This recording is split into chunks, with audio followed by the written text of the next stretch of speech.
Hola santos y santas, amigos y amigas, qué bueno otra vez poder leer la Biblia. Vamos a seguir con Lucas 6. Un sábado al pasar por los sembrados, los discípulos de Jesús arrancaban espigas, las desgranaban con las manos y las comían. Y algunos fariseos les dijeron, ¿por qué hacéis lo que no está permitido en sábado? Jesús respondió, ¿nunca habéis leído qué hizo David cuando tuvo hambre él y sus acompañantes? Entró en la casa de Dios, tomó el pan de la presencia, que no era permitido comer sino solo a los sacerdotes, y comió y dio también a los que iban con él.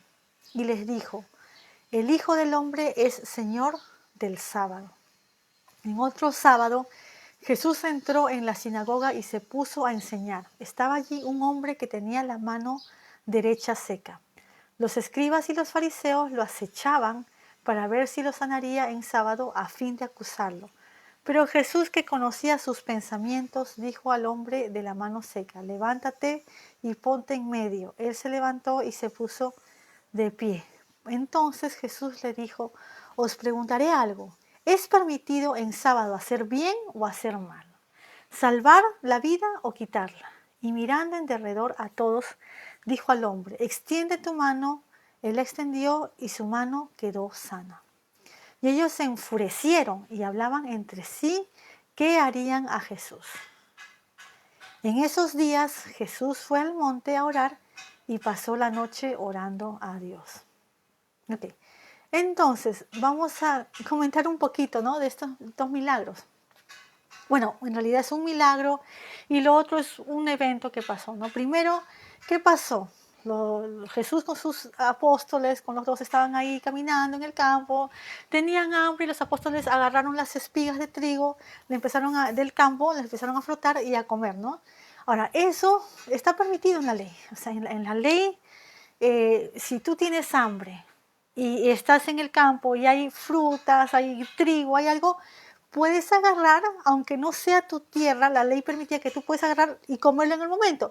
Lo que no permitía la ley era, por ejemplo, tener una bolsota, un saco y llenar ahí las frutas o las espigas. No, eso no está bien. Pero si tú tenías hambre en el momento y estabas en el campo y estaba el trigo, podías comerlo, eso estaba permitido. Pero ¿qué pasa? Es sábado y en el Antiguo Testamento, especialmente en el Pentateuco, Éxodo, Génesis, Éxodo, Levítico, Números y Deuteronomio, hay un énfasis muy grande en que en el sábado se debe descansar. En el sábado Dios descansa. Entonces, pero es un énfasis muy, muy, muy grande y muy serio. Es algo muy serio y muy grande. Entonces, pero aquí pues hay que ver, no sé cómo decir, hay que discernir, hay que discernir.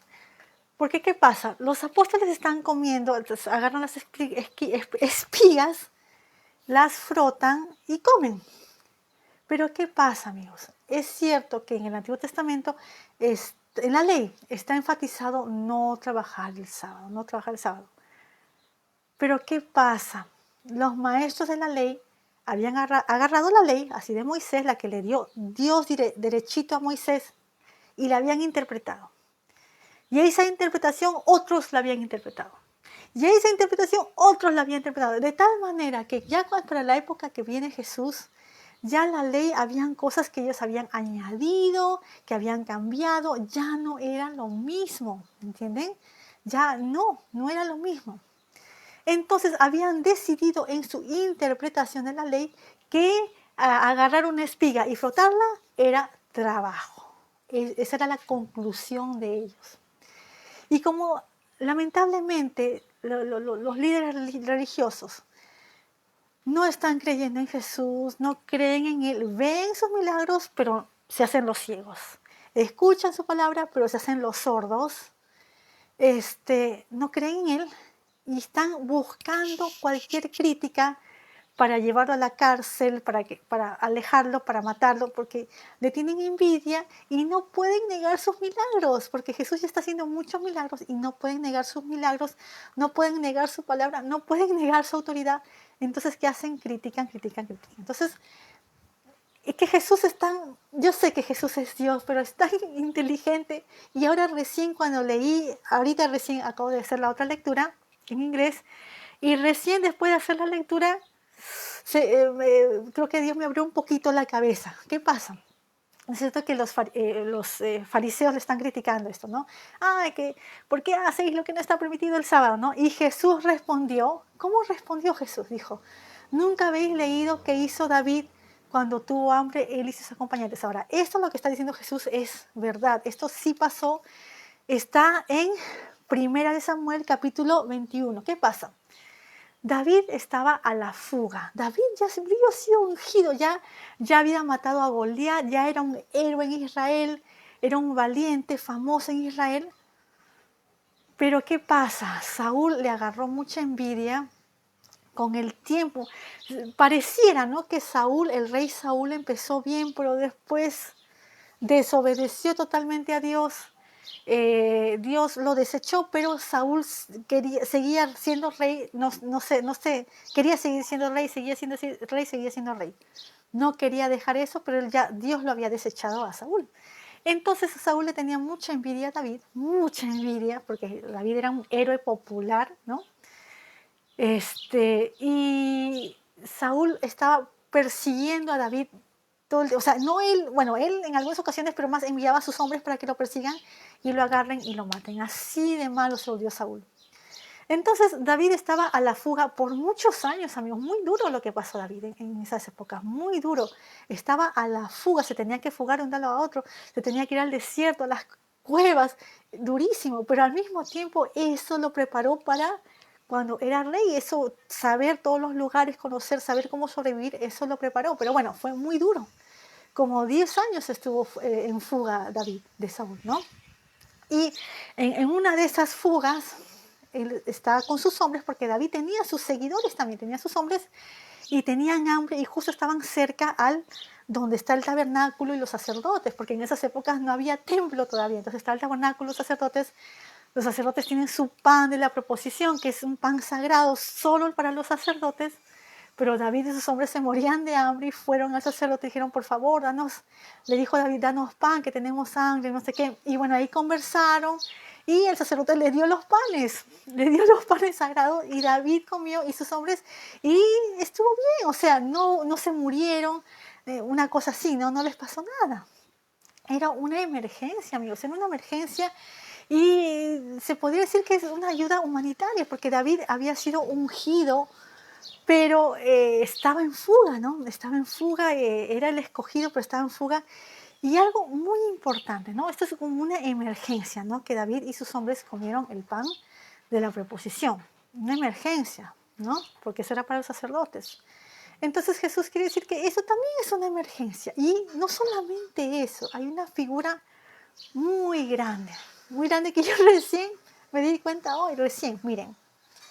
Necesito que está Jesús con sus apóstoles, y están caminando y eso. Eso es aquí, en Lucas, ¿no? Y en lo que cuenta Jesús está David y sus hombres. Entonces Jesús y sus apóstoles, David y sus hombres. ¿Y qué es lo que está en común, amigos?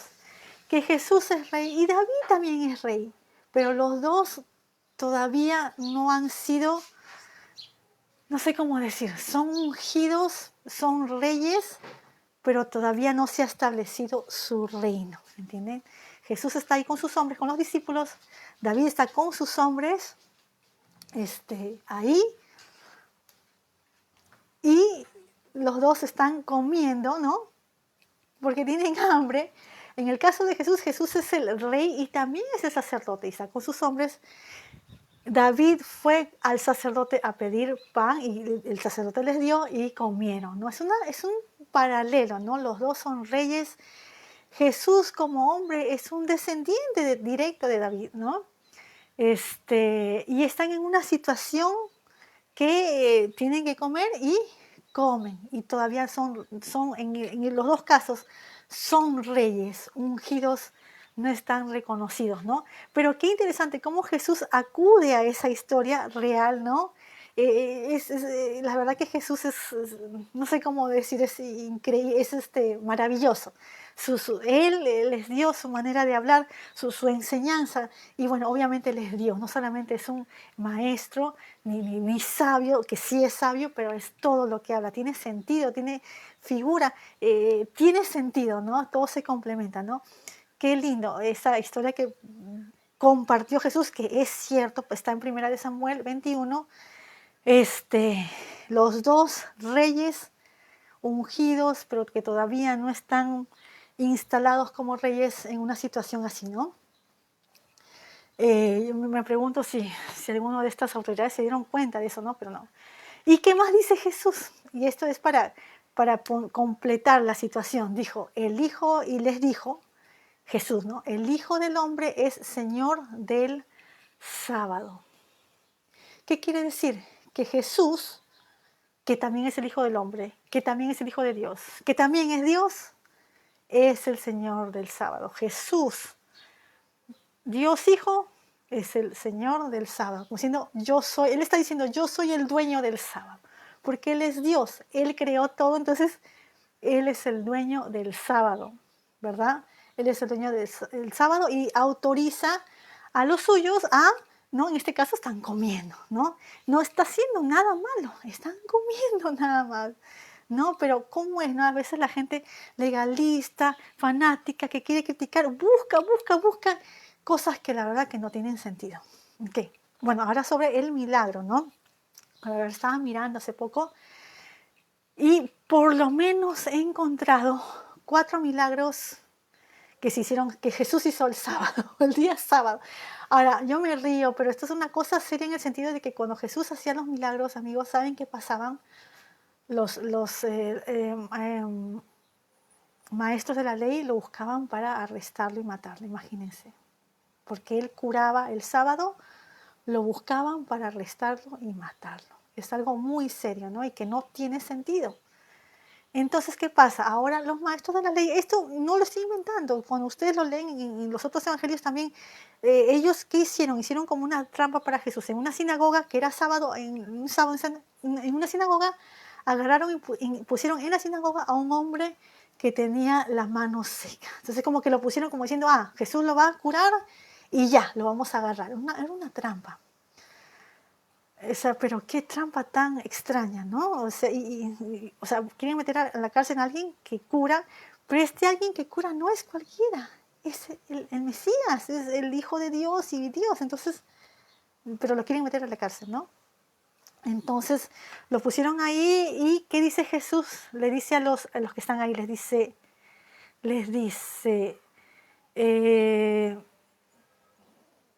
espérate.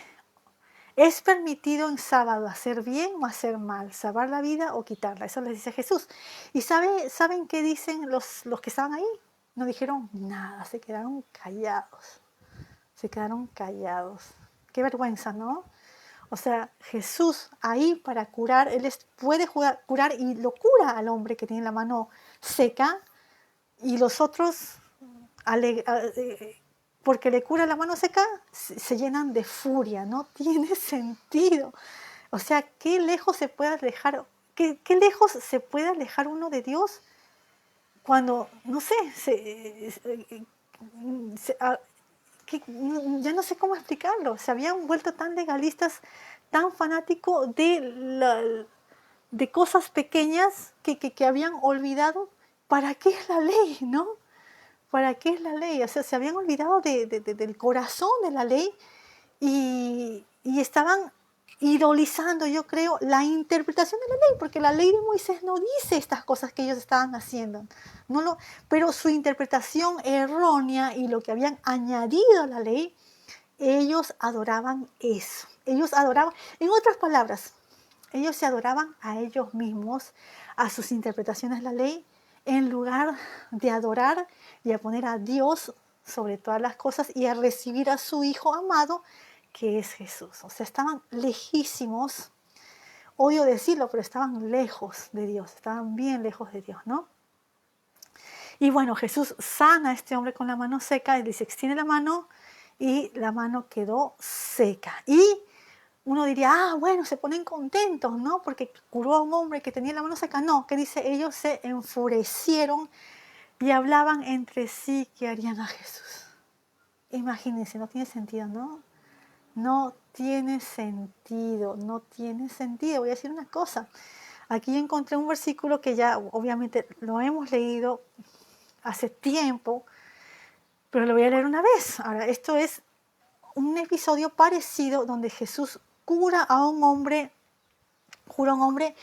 no a este hombre, a otro enfermo en el día sábado, un hombre que era paralítico, que lo manda a un estanque de Betesda y el hombre, no, ¿cómo es? Lo cura porque el hombre estaba cerca del estanque para curarse, pero lo cura y el hombre puede caminar y obviamente cuando son curados tienen que ir al sacerdote, ofrecer una ofrenda y todo eso. Entonces los sacerdotes, las autoridades religiosas se enteran y lo quieren matar a Jesús, imagínense, por haber curado a un hombre en un sábado, ¿no?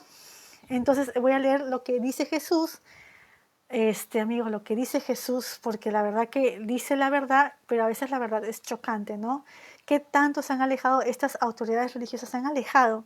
Ya no aman a Dios ni adoran a Dios, sino se aman a ellos mismos, aman a su interpretación de la ley y a ellos mismos, ¿no? Se han olvidado, están lejos de Dios, es la verdad. Miren lo que dice Jesús en el capítulo 7 de Juan 7:19, donde también en este capítulo, no, en el capítulo 5 fue que curó al hombre paralítico en un sábado, a otro hombre, no el de la mano, a otro hombre, y lo buscaban para matarlo, para arrestarlo y apedrearlo. Miren lo que dice acá Jesús, después de haber hecho ese milagro, dice Jesús, ¿no os dio Moisés la ley? Y ninguno de vosotros la cumple. ¿Por qué me procuráis matar? ¿Qué está diciendo Jesús? Que nadie cumple la ley, que ellos se enorgullecen, los fariseos, los maestros de la ley, los escribas, los sacerdotes se enorgullecen en que cumplen la ley, pero ¿qué dice Jesús? Y ninguno de vosotros la cumple, ninguno. Así que es la verdad, amigos, es la verdad, es chocante, pero es la verdad. ¿Por qué? Porque Jesús no miente, Jesús dice la verdad siempre, siempre, siempre, porque Él es Dios y perfecto. Entonces, ¿qué está diciendo? Que ninguno cumple la ley. Obviamente no van a estar contentos con eso, pero es la verdad. Entonces, tan lejos estaban estas autoridades religiosas de Dios que se enfurecen porque Jesús ha sanado a un hombre con la mano seca. No tiene sentido, ¿verdad? Bueno, entonces seguimos un poquito más y ahí terminamos. Dice, en esos días Jesús fue al monte a orar y pasó la noche orando a Dios. Entonces Jesús siempre estaba con la agenda ocupada, curando, predicando, dando el mensaje de salvación. Y en la noche, amigos, Él oraba, Él se apartaba y oraba a Dios Padre, a su Padre, porque nadie ha visto la cara de Dios, solo Jesús, de Dios Padre, solo Jesús. Entonces, ¿no? ¿Cómo es? Él le dedica tiempo a esta relación que Él tiene con Dios Padre. Es una relación tan cercana de un amor perfecto, Dios Hijo con Dios Padre, y ora toda la noche. Qué importante, Jesús siempre, a pesar de todo, siempre está orando. Digan lo que le digan, lo atacan o no lo atacan, hace milagros, está cansado, pero siempre va a orar. Ahora vamos a leer un poquito más. Cuando fue de día, llamó a sus discípulos y eligió a 12 de ellos, a quienes llamó también apóstoles. Simón, a quien llamó Pedro, y su hermano Andrés, Santiago y Juan, Felipe y Bartolomé, Mateo y Tomás, Santiago, hijo de Alfeo, y Simón llamado Celote. Judas, hermano de Santiago, y Judas Iscariote, que fue el traidor. Entonces vamos a quedarnos ahí y ya continuamos el lunes si Dios quiere. Cuídense y chao.